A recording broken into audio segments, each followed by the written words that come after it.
Okay, welcome back everyone. Let's take a look here at the team negative message development activity number one.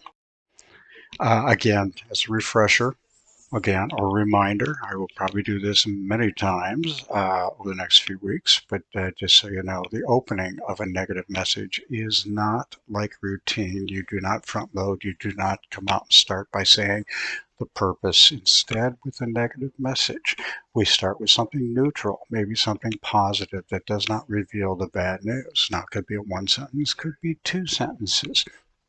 If it is a customer who's been with you a long time, start up by saying something, we are glad or we are fortunate to have customers such as yourself, something like that. Okay. Remember that you're about ready to tell the person that you are able to do something that they would like you to do.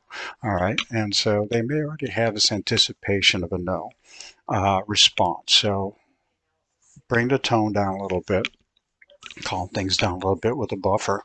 Now the body, part one and part two. Now this could be a paragraph part one and a paragraph part two, or it could be both be done in one paragraph. Depends on the extent and degree complexity of the message. But again, the part one is the reason. Explanation of a reason or cause for the bad news. Do not reveal the bad news. Now, generally speaking, and reasonings could be anything from company policy to, well, whatever comes up.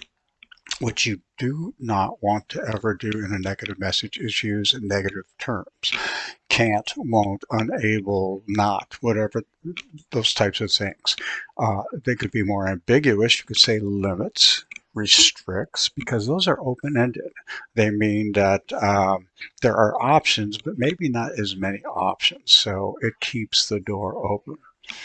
The part two of the body is the bad news and an alternative. And again, you need to do this in one sentence.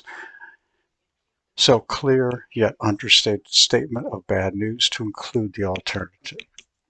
An example, again, as I probably have used before, is while our company policy limits us of what we can do in your situation, comma, we will do this instead. We will provide you 20% discount. We will do whatever the case might be. Again, one sentence. So the bad news or the reasoning, whatever, again, not negative terms, comma, followed by the bone I think I've mentioned before, the alternative. Do that in one sentence. You will get far better results doing that. And then finally, your closing.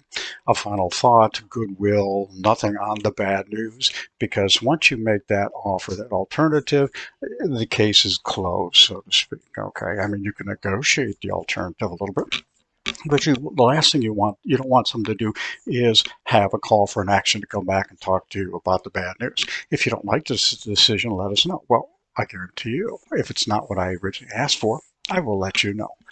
You don't want that. So again, everything is forward into the future thinking. Keep that in mind. Let's move on. Now, here is the original letter, and I've mentioned this before. It starts off front loading, we regret. Well, right off the bat, regret is a negative term, don't use it. And it says we cannot, again, a negative term, don't use it. Now, you've read this, you've seen this before. Excuse me. And I'm not going to belabor this. However, what I have in this next view here is the same letter, but with some red highlighting. Here we go. I've cut out all of the stuff that you do not want to include. Okay, first of all, that first sentence, we regret to inform you that we cannot allow you. Okay, regret, cannot. All right, negative, get rid of it. Much as we would love to. I've seen this before. And my reply is, well, if you love to do it, just do it. So don't go there.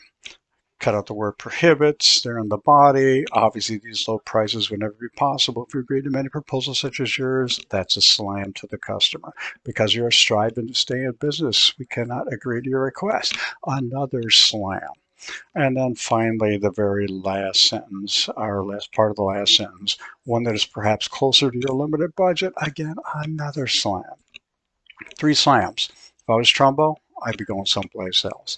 So again, the rest of the stuff that's in black, certainly it could be massaged and used. Now you can always add and delete stuff, but this is potentially good stuff.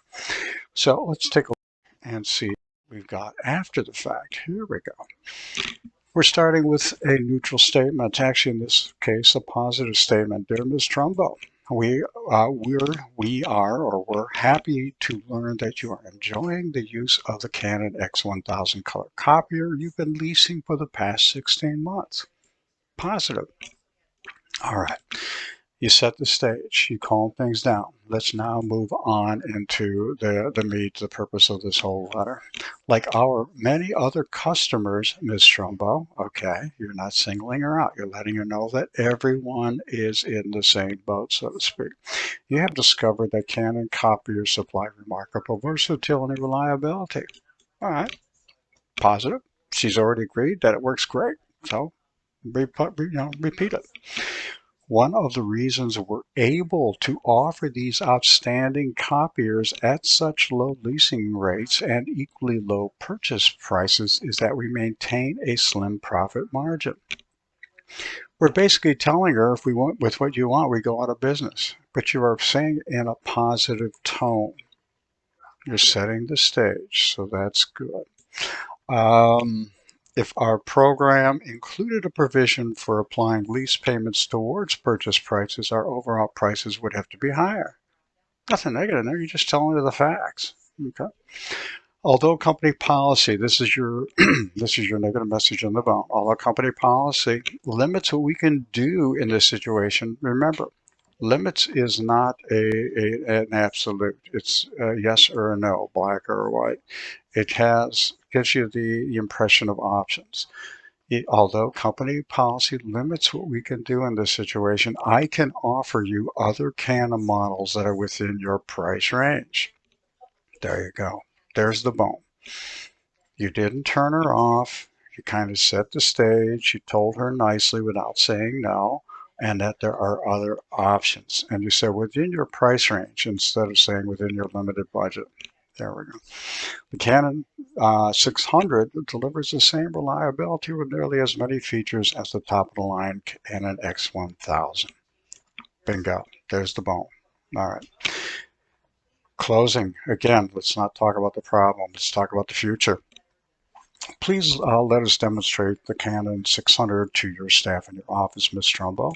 Our representative, Seth Simmons, will call you during the week of March 5, 2022 to arrange an appointment. Sincerely, and so on. Again, everything is about the future. Now, I made that up. Yeah. Pick up something else, but as long as it suggests a future thing, you can do that. All righty. That's it. Okay.